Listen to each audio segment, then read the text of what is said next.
Like, I've honestly yet to build an R34, so I think we're actually going to build an R34 today, chat. I'm not going to lie to you, man. But we're definitely going to have to build this R34 today. I've really wanted to build one, but I've kind of been, like, turned off of it just because the car model looks a little outdated, but it's all right. We're going to make it work, and we're going to have some fun with it. So, yeah, let's get straight into this, man. All right, as you guys can see, we're actually in an open lobby, and I'm going to build this drift car right now. We actually just got done with a little cars and coffee meet. Again, if you guys want to tune into any of the meets, any of the cool stuff we do, whether it's toge, you know, exotic car rallies, we also do a lot of racing. We've done a lot of Miata stuff too, and obviously a whole bunch of drifting, which is what we're going to be focusing on today. I'm going to build this R34 for street drifting, and then we're going to hit like the Oi Wharf. I don't even know how to say it properly, but that famous Japanese section that is actually this.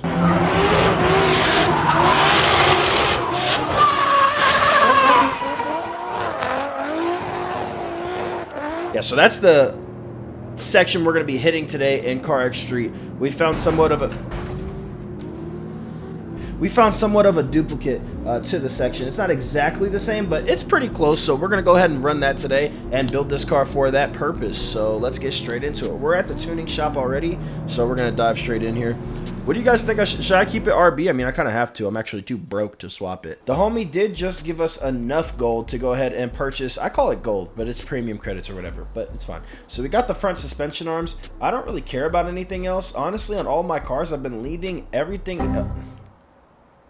Bro, everything is like premium credits, but it's okay. We don't actually need that. We can just use the gold springs. I've been leaving the dampers and the stabilizers all stock on all of my cars, to be honest with you, and I haven't had a single issue. So, and the rear suspension arms, I'm only getting that, so I'm able to turn it down to about negative, I think, like 1.5. That looks decent. And then we're gonna go ahead and tune the rest of the suspension, which luckily is free now because it used to not be. Used to have to. I thought that was steering angle. I'm like, this car has 90% steering angle. Everybody's been asking me to do some kind of like how to like drift or like how to tune for a drifting guide, and honestly, I just max out my steering angle. I do a slight adjustment to Ackerman, maybe like 10, and then I put the caster up maybe like 0.8. And then everything else is honestly just visual. I like my camber at about 8. I always put my camber lower in the rear so it grips up more a little bit. And then the spring rate length in the front, I personally like my cars what I call battle stance, as I've said in my other videos. So I always raise the front a little bit and keep it a little bit stiffer than the rear. I don't even want to look at chat right now. I know. Hey yo, what do you mean by that? Hey yo, stiffer than the rear. What do you mean? Hey yo. But anyway, so I do like to keep it a little bit looser in the rear too, like a little bit softer. Just I like the rear ends to be soft of my cars. That's how I personally set my cars up. You can set yours up any way you'd like. That's just what I do, and then I'll adjust accordingly for here.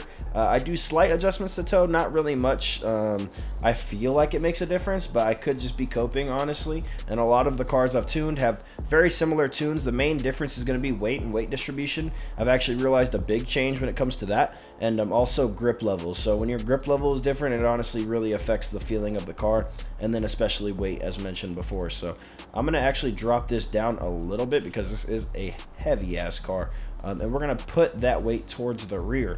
We put it as far towards the rear as we could. Lower center of mass equals better. Yeah, so that's what one of the homies in chat said. If you guys want to go by that, then go by that. I honestly just mess with this until it feels right. Obviously going to raise the pressure at first, probably to 3, and then we'll start to take tire pressure out of the tires to obtain more grip as we test the car. I always started out with max tire pressure though. That's just what I like to do. While I'm testing a car, I'll always put, especially when we're going for a little bit of higher power, probably like 235s on the front, and I'll keep the 245s on the rear. These are okay for now.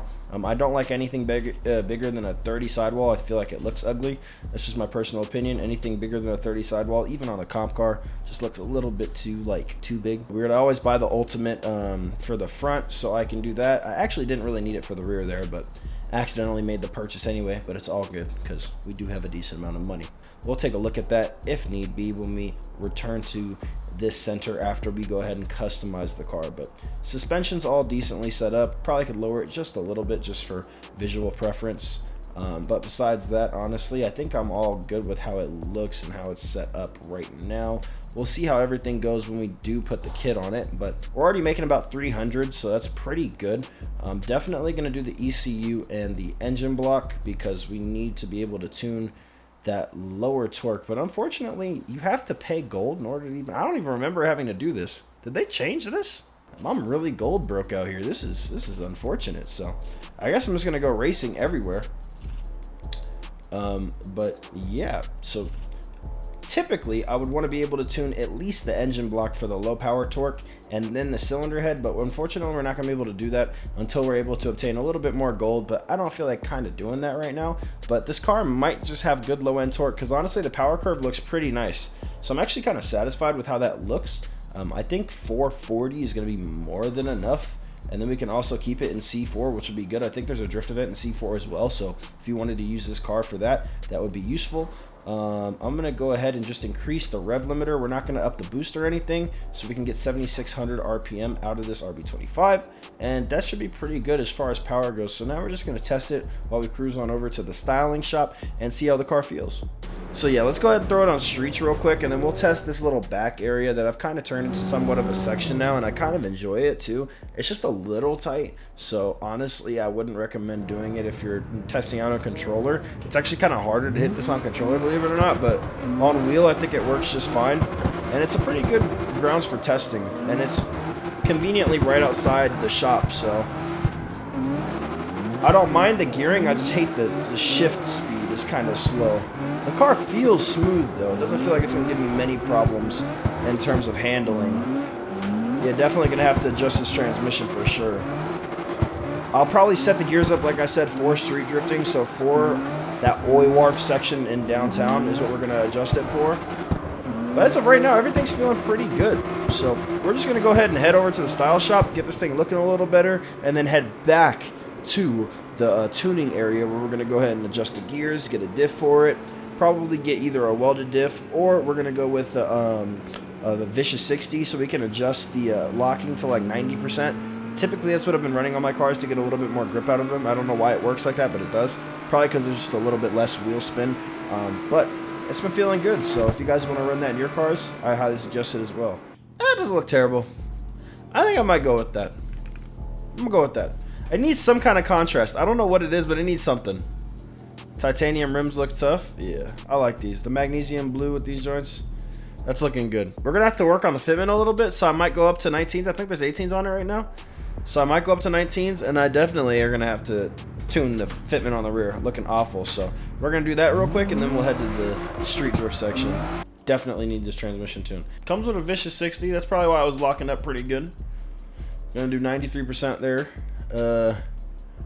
Need it. Mandatory.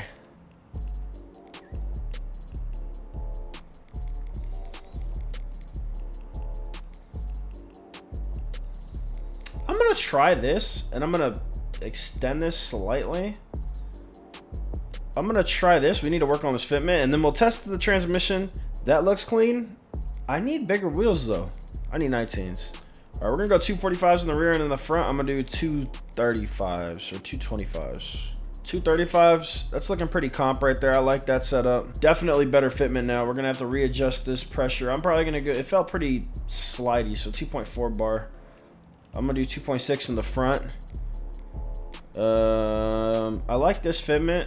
I could even pull this in just a tad, but I like it to be a little bit wider in the front just to give me more control when sliding. And yeah, I think we're pretty set with this fitment, so we can go test it over at Oil Wharf now and then probably make some adjustments as we continue to test. So yeah, we got that stock fuel in there. Let's go ahead and put the sport gas in and see how she feels, and now it should feel a lot better, believe it or not.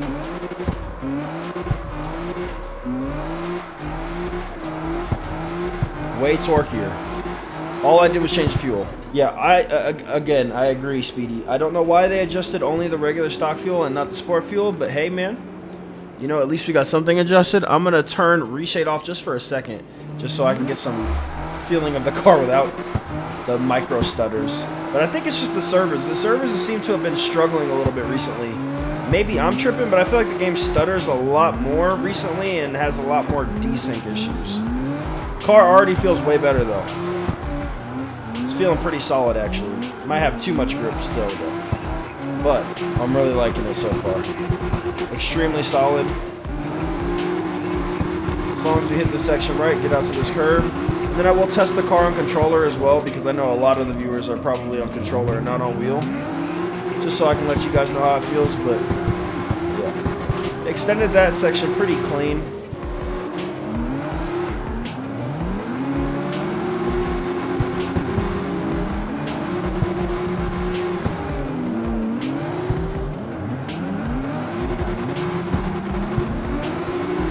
I'm at like 2.4, fam.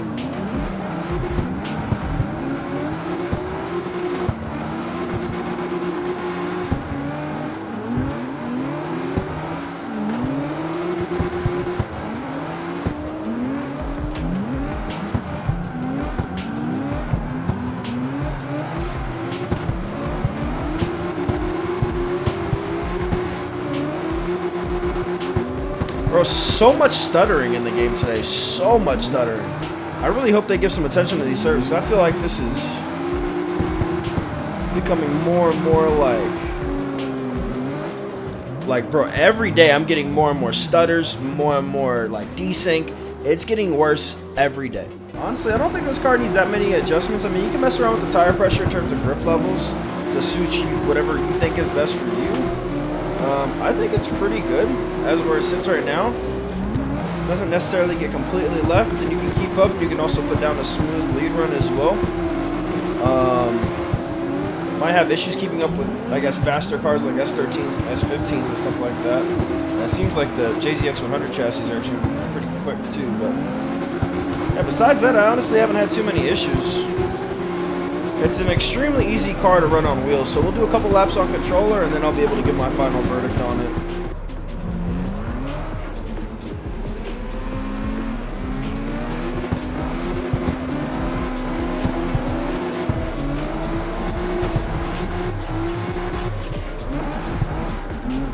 Extremely smooth on controller, exact same tune, no adjustments. Seems fun, honestly. I could run this simultaneously on wheel and controller with no issues. That's one thing I actually do like about this car. I see you can grab a lot of angle right there and then correct it a little bit, and then it'll look smooth and you'll get just a ton of angle going into a corner. Almost a backwards entry there.